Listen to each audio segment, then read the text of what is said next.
Hi everyone, आप सभी लोगों का चैनल में स्वागत है। आज हम करने जा रहे हैं बहुत ही इम्पोर्टेंट वर्क और जो आपके कोर्स में है थॉमस हार्डी जी का द मेयर ऑफ कैस्टरब्रिज। तो आज उसी से रिलेटेड मैं एमसीक्यूज़ लेके आई हूँ। तो सबसे पहला वाला एमसीक्यू देखते हैं क्या क्वेश्चन है। The last line of Hardy's novel the mayor of Casterbridge is, मतलब जो मेयर ऑफ कैस्टरब्रिज है उसकी आखिरी पंक्तियाँ क्या हैं। तो उसकी आखिरी पंक्ति ये बहुत इंपॉर्टेंट है, ये एग्ज़ाम में कई बार पूछी भी गई है। तो उसका एक ही है उसकी line, that is your happiness was but the occasional episode. ये लिखवाया भी है, happiness was but the occasional episode in general drama of pain. कहने का तात्पर्य ये है कि जो खुशी है वो इंसान के जीवन में सिर्फ एक जैसे त्यौहार होता है ना, कभी कभी आता है, कभी कभी वो मौके आते हैं, कभी कभी वो एपिसोड आता है, जैसे कि भाई आज के एपिसोड में खुशी है। तो वो यही बोलते हैं कि जो जीवन है, जीवन में खुशियाँ ओकेजनली आती हैं। आम तौर पे अगर हम ड्रामा देखें तो वो क्या है, दुखद है। कहने का मतलब है कि पूरा जीवन दुखद है, बीच बीच में कभी कभी ओकेजन पे खुशियाँ मिलती हैं।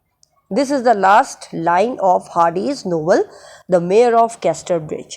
Please keep it in your mind, है ना, ये क्वेश्चन आता भी है। So moving on to the next question, question number 2, let's have a look. दूसरा क्वेश्चन है, who buys Henchard's wife in the mayor of Casterbridge. Henchard की पत्नी, हेंचार्ड आप जानते हो ये यहाँ पर प्रोटोगेनिस्ट है, मेन हीरो है इस नोवेल का। और इसकी बीवी को कौन खरीद लेता है मेयर ऑफ कैस्टरब्रिज में इसकी बीवी को कौन खरीदता है? तो इसकी बीवी को एक सेलर खरीदता है जिसका नाम रहता है न्यूसन। ठीक है ना, न्यूसन रहता है, वो इसकी बीवी को खरीदता है। Is that clear? और अगर आपको ये भी पता होना चाहिए जब आप मेयर ऑफ कैस्टरब्रिज पढ़ रहे हैं, थॉमस हार्डी जी की ये नोवेल है, ये पब्लिश हुई थी 1886 में। ये याद भी रखिए डेट को, पब्लिशिंग डेट इज़ 1886। इसका सबटाइटल भी एग्जाम में बहुत बार पूछा जाता है, तो आप लिख लीजिए, पेन और कॉपी लेके ज़रूर बैठा करें। इसका सबटाइटल लिख लीजिए, the life and death of a man of character. I am repeating it again, the life and death of a man of character. ये इसका सबटाइटल है, ये पूछा भी जाता है। और रिचर्ड न्यूसन, ये जो न्यूसन है इसका पूरा नाम अगर मैं बोलूँ तो that is your Richard, RICHARD, Richard Newson, जो कि एक सेलर रहता है। ये हेंचर्ड की वाइफ को, और हेंचर्ड का पूरा नाम है माइकल हेंचर्ड, उसकी वाइफ को खरीद लेता है with her for many years as he de facto husband. मतलब एक डिफेक्टो हस्बैंड की तरह ही, कि भाई ये दूसरा हस्बैंड है उसके रूप में। Is that clear? चलिए नेक्स्ट क्वेश्चन पे चलते हैं। So the answer is your Newson. Newson is the right answer. Question number 3 पे चलते हैं। Third question is your, in which of the following text, ठीक है, the petty delusions and ambitions of humankind are watched over the choric forces. देखिए वो कहते हैं कि भले दिस इज थॉमस हार्डी का ये दूसरा वर्क है, बट कोई बात नहीं, क्योंकि थॉमस हार्डी पे MCQ है तो क्वेश्चन पूछा जा सकता है। कौन सा ऐसा टेक्स्ट है जिसमें डिल्यूजन्स है, धोखे हैं, और एम्बिशंस है ह्यूमन काइंड का, जो एक कोरिक फोर्सेस के द्वारा दिखाया जाता है? तो आपको याद होगा तो डायनेस्ट करके इनका एक ड्रामा है जिसमें इन्होंने इस चीज़ को यूज़ किया है ना। तो आपको ज़्यादा इसके बारे में नहीं जाना है। थॉमस हार्डी जी की, उन्होंने अपने आप को मतलब ही Hardy himself describe this work, उन्होंने अपने आप के लिए ये वर्क को डिस्क्राइब किया था as an epic drama 19 acts में और 130 सीन्स में। तो दिस इज़ ड्रामा, तो ये ड्रामा था, नेपोलियन के ऊपर था, द डायनेस्ट। ठीक है, नेक्स्ट चलते हैं। The character not created by Hardy is. अब आपको ये देखना है कि इनमें से कौन से कैरेक्टर हार्डी ने नहीं बनाए। ठीक है, तो कौन से कैरेक्टर हार्डी ने नहीं बनाए, अब क्योंकि ये थॉमस हार्डी जी के ऊपर क्वेश्चन है तो ये क्वेश्चन आने की पॉसिबिलिटी हो सकती है, क्योंकि आपको जब कोई ऑथर और उसका वर्क दिया है तो हमें ऑथर की बायोग्राफी को भी पढ़ना पड़ेगा, जिससे कि हमें क्वेश्चंस अगर ऑथर की बायोग्राफी से रिलेटेड, उनके काम से रिलेटेड आए तो हमको आंसरेबल हो सकें। वर्क मत पढ़िए, डिटेल में मत पढ़िए, लेकिन उनके कम से कम बायोग्राफी को ज़रूर पढ़ के जाइए, है ना। So let's have a look, this is the question. तो इसमें ये कहता है कि जो कैरेक्टर हैं, कौन से ऐसे कैरेक्टर हैं जो हार्डी जी ने क्रिएट नहीं किए हैं। ठीक है, तो अगर हम आंसर देखें तो यहाँ पर स्यू ब्राइड हेड भी है, ठीक है, और बैथसेबा एवरडिन भी है, थॉमसिन, ये सारे कैरेक्टर्स हैं जो हार्डी जी ने बनाए हैं। लेकिन बेस्टी ट्रॉटवुड एक फिक्शनल कैरेक्टर है, और ये कैरेक्टर आता है चार्ल्स डिकेन के वर्क से। 1850 में जो नोवेल आया था डेविड कॉपरफील्ड के नाम से। तो अगर हम बात करें ये कैरेक्टर का जिक्र चार्ल्स डिकेन भी आपके कोर्स में है। चार्ल्स डिकेन ने, इनका एक वर्क था जिसका नाम था डेविड कॉपरफील्ड, उसमें इन्होंने बहुत सारा बताया है अपने बारे में, डेविड कॉपरफील्ड, ठीक है। तो वहाँ पर इन्होंने बेस्टी ट्रॉटवुड नाम एक्चुअली चार्ल्स डिकेंस का है, 1850 में ये नोवेल आया था। So this is not the character which is been created by Hardy. Next question है, Abel Whittle is a character in. अब आपको याद होगा जब हमने द मेयर ऑफ कैस्टरब्रिज पढ़ी तो वहाँ पर ये कैरेक्टर भी आया, एबल विटेल। तो एबल विटेल जो है वो कैरेक्टर आपका किस में आता है, द मेयर ऑफ कैस्टरब्रिज में, ठीक है। और इस बुक में बस इतना ही है, इसमें और कुछ जानने की ज़रूरत नहीं है, बस इतना ही याद रखिए कि ये मेयर ऑफ कैस्टरब्रिज में ये कैरेक्टर आया है। Moving on to the next question पे चलते हैं, 6th क्वेश्चन पे चलते हैं। Thomas Hardy's last major novel was. अब देखिए इसके ऊपर ये क्वेश्चन बन ही गया, और वैसे भी ये बनना ज़रूरी है क्योंकि यही एक ऐसा काम था जिसके बाद इन्होंने नोवेल लिखना बंद कर दिया। बहुत आलोचना हुई, आलोचना के बाद इतना क्रिटिसिज्म हुआ कि वो इतने दुखी हो गए कि उन्होंने नोवेल को छेड़ना ही बंद कर दिया। मतलब उन्होंने सोचा नोवेल मेरे लिए है ही नहीं। तो वो भले ही उन्होंने बहुत से नोवेल्स लिखे, लेकिन हार्डी जी अपने आप को पोइट ही मानते थे, वो अपने आप को कभी नोवेलिस्ट नहीं माना। उन्होंने शॉर्ट स्टोरीज़ भी लिखी, लेकिन he said I am a poet. और उनकी एक जगह बात भी आती है कि उनकी ज़िंदगी की शुरुआत भी और ज़िंदगी की आखिरी का जो सांस था उस टाइम पर भी वो पोइट्री ही लिख रहे थे। So he was a poet by, है ना। तो इसका अब आंसर है, कौन सा लास्ट नोवेल था जिसकी वजह से उन्हें बदनामी मिली और उन्होंने फिर नोवेल लिखना ही छोड़ दिया। तो वो था आपका ज्यूड द ऑब्सक्योर, और ये आई थी 1896 में। Is that clear? 1896 में आई थी। इसके बाद ही उन्होंने नोवेल लिखना छोड़ दिया। बाकी भी इनके नोवेल हैं ये, लेकिन इन्होंने वो नोवेल के बाद ही छोड़ दिया। नेक्स्ट क्वेश्चन चलते हैं, 7th क्वेश्चन है आपका, God is referred to as the president of the immortals. किस में गॉड को प्रेसिडेंट माना गया है? इमॉर्टल्स, नश्वरता में। तो ये थॉमस हार्डी जी ने ये कौन से नोवेल में ये बात कही? तो उनका जो नोवेल था Tess of the d'Urbervilles, अगर आपको याद हो तो वहाँ पर इस चीज़ का जिक्र हुआ है। टेस, ये टेस ही नाम दिया है, पूरा नहीं दिया, तो पूरा इसका नाम है टेस, अगर आपको याद हो, टेस डी अर्बर विल्स, ये इनका वर्क था। इसमें एक प्योर विमेन रहती है, फेथफुली प्रेजेंट दिखाई गई है इस तरीके से। इनिशियली वो अपीयर्ड होती है एक सेंसर्ड और सीरियलाइज्ड वर्जन में, जो कि पब्लिश हुआ था ब्रिटिश इलस्ट्रेट न्यूज़पेपर में। और इसका जो ग्राफिक है वो 1891 में आया और जो ये बुक का फॉर्म था वो 1892 में आया, 1 साल बाद। तो because this is not in your course, लेकिन इतना पता होना चाहिए कि कहाँ है, कौन से वर्क में ये जिक्र है, तो वो आपको पता होना चाहिए। That is in the Tess d'Urbervilles, और किसके द्वारा लिखी गई है? थॉमस हार्डी जी के द्वारा लिखी गई है। Moving on to the next question, that is your 8th question. What is the subtitle? देखिए आ ही गया, what is the subtitle of Thomas Hardy novel? तो अभी आपको मैंने बताया था the life and death of a man of character, ठीक है, ये सबटाइटल है। ये अगर देखा जाए तो ये जो इसका जो एक ये फिक्शनल टाउन है, कोई ये सच का जगह नहीं था, ये एक काल्पनिक जगह थी, कैस्टरब्रिज। और ये बुक एक हार्डीज़ की वेसेक्स नोवेल्स में से आती है, जो कि फिक्शनल रूलर इंग्लैंड में जगह थी, वहीं उन्होंने सेट किया। चलिए moving on to the next question, question number 9th। At the beginning of the novel, the mayor of Casterbridge, what is the Michael Henchard's profession? ये बिल्कुल सही। जब ये नोवेल स्टार्ट होता है उस टाइम पर जो मेयर ऑफ कैस्टरब्रिज, जिसमें माइकल हेंचर्ड रहता है, उसकी प्रोफेशन क्या रहता है? तो सबसे पहले जैसे ही वो स्टार्ट होता है नोवेल, उस समय पे वो हेट रसर रहता है। हेट रसर को कहते हैं घास काटने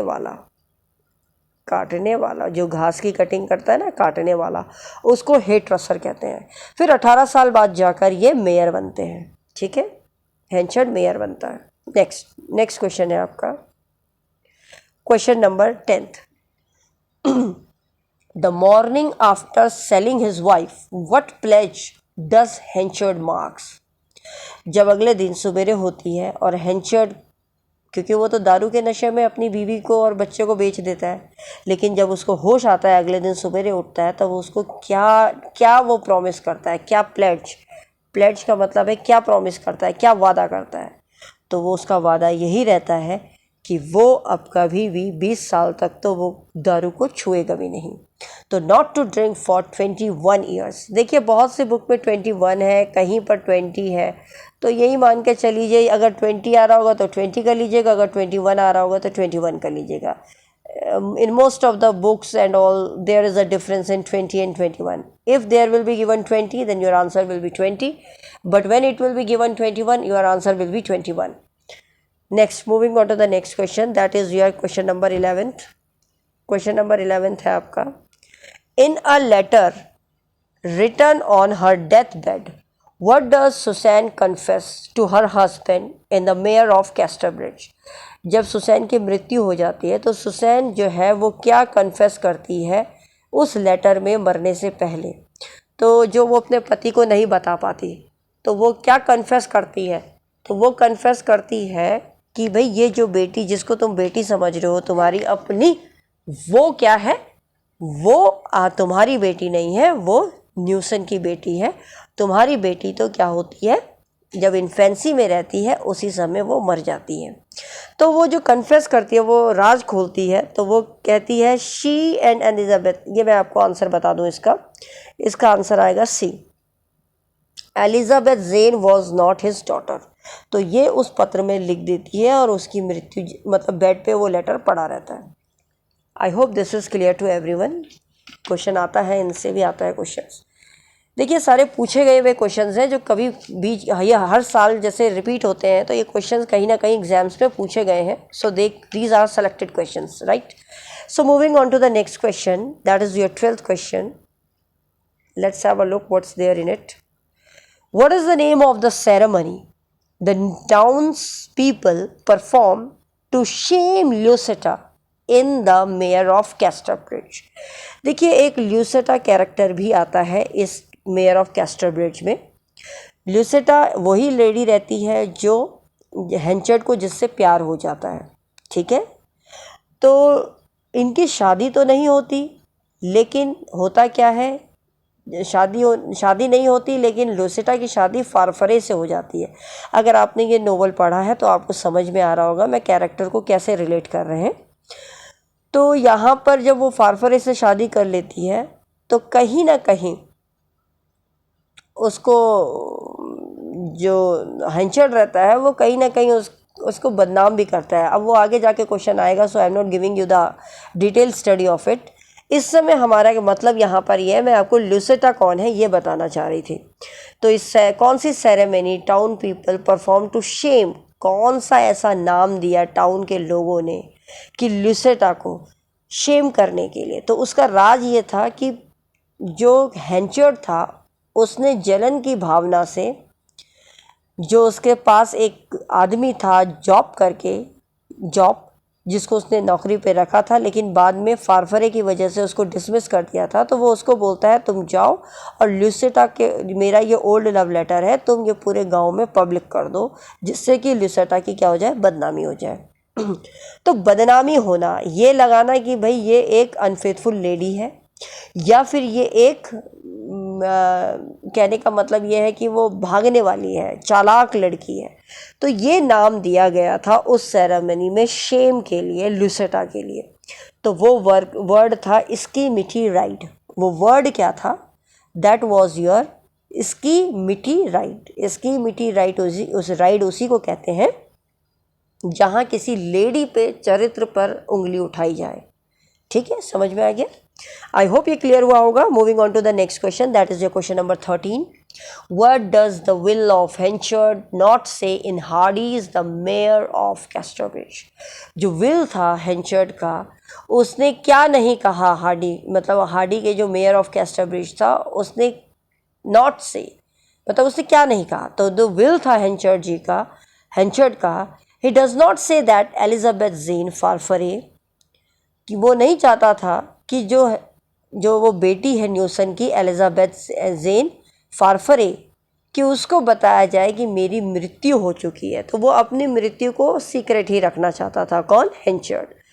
तो this is the right answer is this is the B answer, that Elizabeth Jane Farfrae be told about his death, है ना। नॉट से ऊपर लिखा है, इसलिए नीचे नॉट से नहीं दिया। तो वो नहीं चाहता था कि इसको मेरे मरने की, मृत्यु की खबर लगे। नेक्स्ट क्वेश्चन है आपका question number 14। C, to which biblical figure does Henchard compare himself in his suffering in the mayor of Casterbridge? अपने आप को कौन सा बिब्लिकल फिगर उन्होंने दिया हेंचर्ड जी ने कंपेयर करने के लिए? तो वो था केन। एक्चुअली जो मेयर ऑफ कैस्टरब्रिज में केन जो बाइबल में आया, केन का मतलब है first born son of Adam and ewe. Adam, आप जानते हैं, एडम और ईव का जो पहला बॉर्न बेबी था, उसके बेटे का नाम था केन। तो उन्होंने ये नाम दिया था। और जिसकी हु मर्डर्ड हिज ब्रदर, जिसने अपने भाई को क्या कर दिया था? भाई की मृत्यु कर दी थी। भाई का नाम था एबल। तो अपने आप को उसने किससे कंपेयर किया है? उसने अपने आप को केन से कंपेयर किया है। ठीक है, नेक्स्ट क्वेश्चन है 15th question. Wessex is a fictional town created by, देखिए वेसेक्स जो है वो एक फिक्शनल टाउन है जो क्रिएट किया गया है। किसने क्रिएट किया गया है? बिल्कुल थॉमस हार्डी जी ने क्रिएट किया है। जब थॉमस हार्डी आ रहा है तो वेसेक्स तो ज़रूर आएगा। ठीक है, नेक्स्ट है, in the novel the mayor of Casterbridge what is the name of the Michael Henchard's wife? Henchard की वाइफ का नाम रहता है सुसैन। ठीक है, ये सिंपल सा क्वेश्चन है। नेक्स्ट क्वेश्चन है, in the novel the mayor of Casterbridge who buys Michael Henchard's wife? अभी ये पहले भी आ चुका है। तो वो रहता है एक सेलर। वहाँ नाम दिया था, यहाँ नाम नहीं दिया, यहाँ प्रोफेशन दे दिया। तो वो सेलर रहता है जिसका नाम न्यूसन रहता है। नेक्स्ट 18th पे चलते हैं। Hardy sets his novel around a particular region of England. बिल्कुल सही, एक पर्टिकुलर रीजन उसने इंग्लैंड का चुना और उसका नाम था वेसेक्स। तो ये वेसेक्स के लिए फेमस है और Wessex is the right answer. Is that clear? I hope ये सिंपल है, ये आपको समझ में आ रहे होंगे। फिर भी किसी को डाउट हो तो आप लोग मुझे कमेंट सेक्शन में कमेंट करके बता सकते हैं, है ना, if you people have any doubt. Moving on to the 19th question. The name of the protagonist of the mayor of Casterbridge. protagonist कौन है? बिल्कुल हीरो है माइकल हेंचर्ड। protagonist का मतलब होता है hero. In which of the Hardy's novel a character called Henchard's auction his wife? तो बिल्कुल कौन सा नोवेल है हार्डी जी का जहाँ पर हेंचर्ड ऑक्शन करते था, बेच देता है अपनी वाइफ को? तो वो है the mayor of Casterbridge. This is the right answer. Moving on to the next question, 21 question पे चलते हैं।